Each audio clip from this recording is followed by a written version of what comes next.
10 రూపాయలకు కొని 5 రూపాయలకి తీయలేడు కదా. విద్యుత్ రంగ సంస్థలను వెంటనే, ప్రైవేటీకరణ సంస్థలను వెంటనే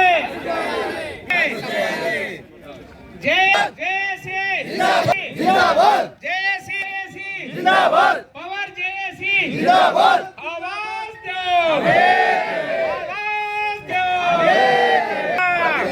విద్యుత్తుల ఐక్యత, విద్యుత్తుల జాతీయ నాయకుల ఆదేశాను ప్రకారం ఈరోజు మన తెలంగాణ రాష్ట్రంలో ఉన్నటువంటి power employees joint action committee వారి పిలుపు మేరకు ఈరోజు ఆర్మూర్ డివిజన్లో విద్యుత్ ఉద్యోగుల జేఏసీ ఆధ్వర్యంలో మేము నిరసన కార్యక్రమాన్ని తలపెట్టాం.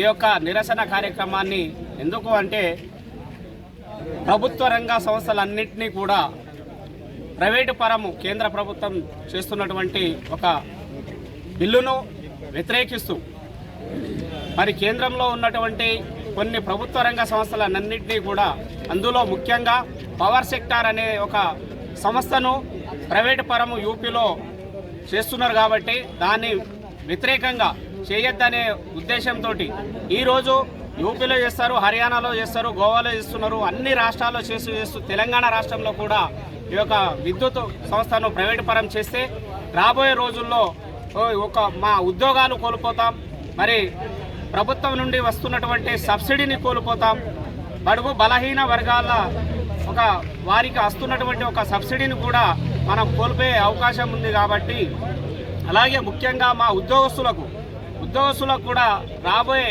రోజుల్లో మా ఉద్యోగ పరంగా కూడా ఉద్యోగ భద్రత కూడా ఉండకుండా ఈ యొక్క కేంద్ర ప్రభుత్వం అవలంబిస్తూ ఉంది.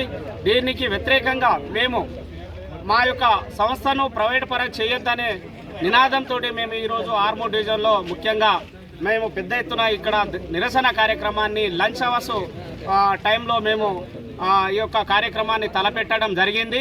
మరి చాలామంది వివిధ హోదాలో ఉన్నటువంటి ఇంజనీర్స్ కావచ్చు, SC ST BC minority OC 327 TRE case, మరి టీఆర్ఈ కేసు రాలేదు కాబట్టి 1104 ఇవన్నీ ట్రేడ్ యూనియన్లు అసోసియేషన్ల ఆధ్వర్యంలో ఈ యొక్క నిరసన కార్యక్రమాన్ని మేము తెలియజేస్తూ ఉన్నాము.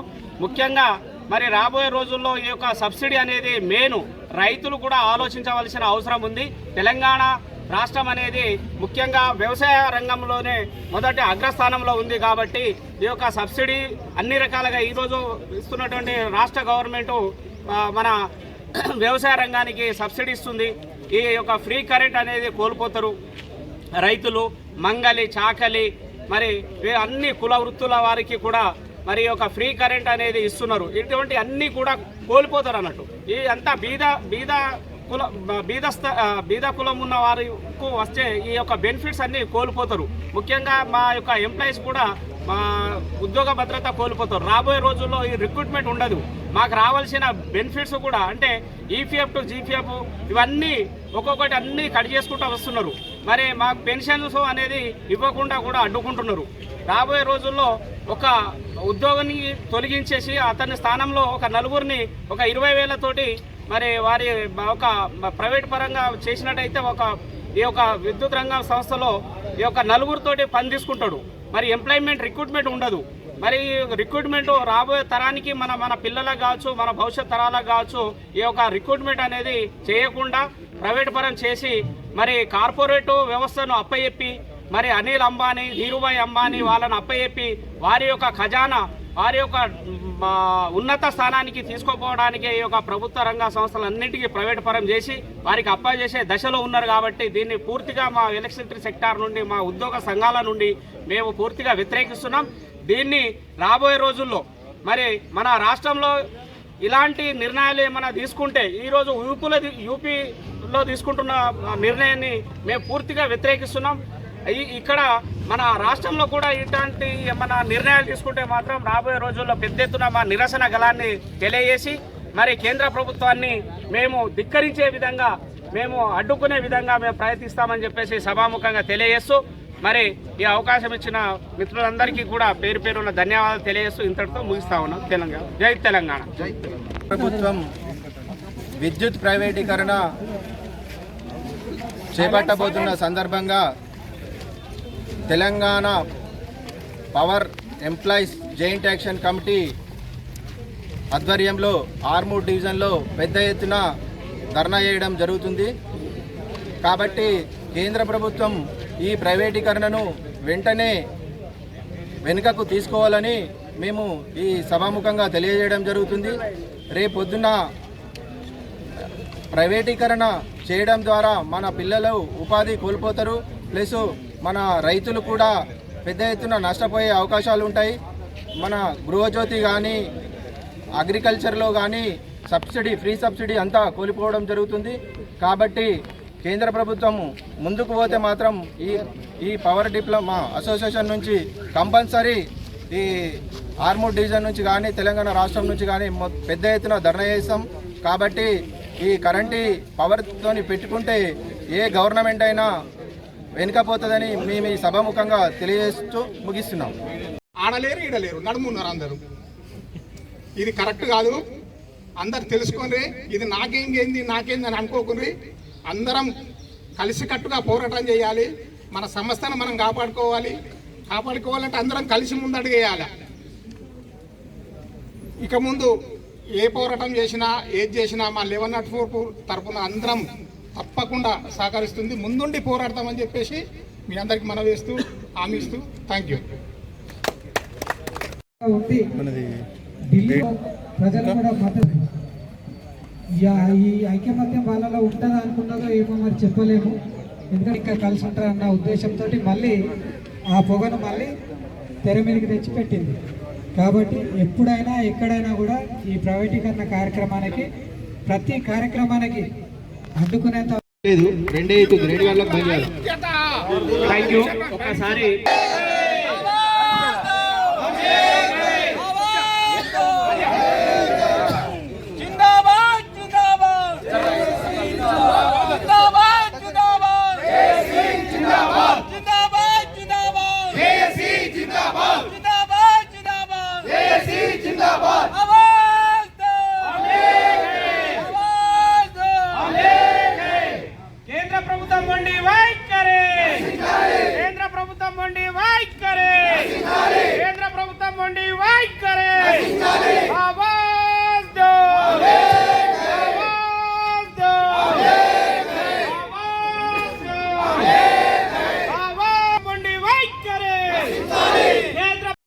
నాకు ఈ అవకాశం ఇచ్చిన మన కన్వీనర్ చైర్మన్ గారికి ధన్యవాదాలు తెలియజేస్తూ ముగిస్తున్నాను.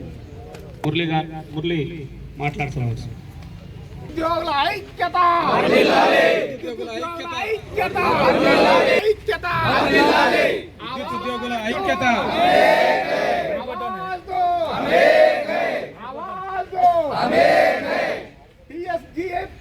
జిందాబాద్ జిందాబాద్. కేంద్రం మొండి వైఖరి, కేంద్ర ప్రభుత్వం మొండి వైఖరి. ఆవాజ్ దో, ఆవాజ్ దో, ఆవాజ్ దో.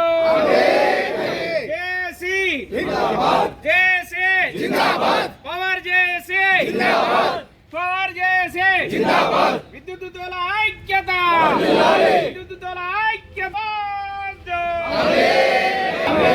కేంద్ర ప్రభుత్వం మొండి వైఖరి, కేంద్ర ప్రభుత్వం మొండి వైఖరి, కేంద్ర ప్రభుత్వం మొండి వైఖరి, కేంద్ర ప్రభుత్వం మొండి.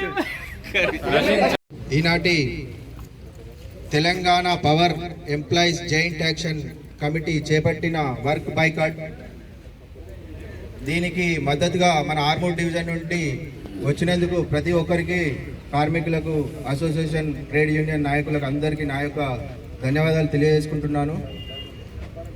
కేంద్ర ప్రభుత్వం ప్రవేశపెట్టబోయే ఈ ప్రైవేటీకరణ మనము చాలా సీరియస్గా తీసుకొని ఏ పిలిపించిన యూనియన్లు కానీ అసోసియేషన్లు కానీ పెద్ద ఎత్తున వస్తేనే ఇది ప్రోగ్రామ్ సక్సెస్ అవుతుంది. లేకుంటే ఇట్లా తక్కువ మెంబర్స్ వస్తే ఏ ప్రోగ్రామ్ కూడా కండక్ట్ చేయలేకపోతాం. అందుకొరకే ఇవాళటి ధర్నా కార్యక్రమంను చూసే కేంద్ర ప్రభుత్వం కూడా వెనుకడుగు వేస్తుందని మనము ముందుకు రావాలా. కానీ రాలేకపోయారు. ఎందుకో మరి అది మీకే మీ తమ ఇంజనీర్లు కూడా దాదాపు ప్రతి ఒక్కరికి చెప్పడం జరిగింది. ఇంజనీరింగ్ అసోసియేషను, పెద్ద ఎత్తున వాళ్ళు పిలిపిస్తే సెక్షన్ నుండి ఏఈ గారి తరపున వాళ్ళు మన స్టాఫ్ అందరు కూడా కంపల్సరీ వస్తారని చెప్పేసి చెప్పడం జరిగింది. అయినా కానీ రాకపోవడం ఇది బాధాకరమైన విషయం. దీన్ని నెక్స్ట్ టైం ఇలాంటి రిపీట్ కాకుండా మనము యూనియన్లు కూడా పిలిపించినా మన కార్మికులందరూ కూడా సెక్షన్ల వారీగా కంపల్సరీ రావాల్సిందిగా, డుమ్మాలు కొట్టకుండా రావాల్సిందిగా కోరడం జరుగుతుంది. రేపు పొద్దున పిలిపించినా మనము రైతుల దగ్గరికి పోయినా కానీ ఈ సబ్సిడీలు అన్నీ పోతాయి అని చెప్పేసి మనము కొంచెం అవేర్నెస్ తీసుకురావాలా. కేంద్ర ప్రభుత్వం ఏది చెప్పినా ఏది చేసినా మనము పైనుంచి ఆర్డర్స్ పవర్ చేసి ఏది ఇచ్చినా మనము పెద్ద ఎత్తున కేంద్ర ప్రభుత్వం పైన ఒత్తిడి తీసుకురావడం జరుగుతుంది. కాబట్టి పెద్ద ఎత్తున సప్లై బంద్ చేయడము ఇలాంటి ఏవి ఇచ్చినా వెనకాడకుండా ముందుకెళ్లాలని ఈ సభాముఖంగా తెలియజేసుకుంటూ ఈ అవకాశం ఇచ్చిన డిప్లొమా అసోసియేషన్ నుంచి గంగాధర్ సబీనీర్ గారిని మాట్లాడవలసిందిగా 2 నిమిషాలు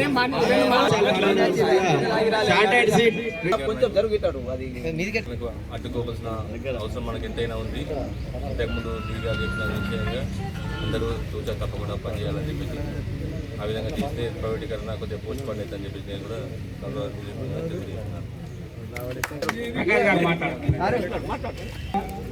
power employees joint action committee work boycott గురించి ఇవాళ ఎందుకు వచ్చేసినాం అనేది, మనం ఒక ఆర్టిజన్ నుంచి మన డిపార్ట్మెంట్ కంపెనీ సిఎండి లెవెల్లో కూడా దీనికి నిరసన తెలపడానికి ముఖ్య కారణం ఈ రాష్ట్రాల వారీగా ప్రైవేటీకరణకు వ్యతిరేకంగా కేంద్ర ప్రభుత్వం చేపట్టబోయే దానికి వ్యతిరేకంగా దీనికి ఒక ఎంప్లాయీసే కాదు, మనం ఇప్పుడు మన డి సార్ చెప్పినట్టు ఈ మొత్తం వేరియేషన్ ఇక్కడ నుంచి ప్రజల నుంచి కూడా పెద్ద ఎత్తున రావాలి. ఎందుకంటే ఎంప్లాయ్కి ఒకరికి బెనిఫిట్ కాదు, ఒక water supply free power supply ఉంది కాబట్టి అలా రైతు వర్గంగా కూడా మనకు మద్దతు తెలపాలా, ప్రైవేటీకరణకు వ్యతిరేకంగా తెలియజేయాలి.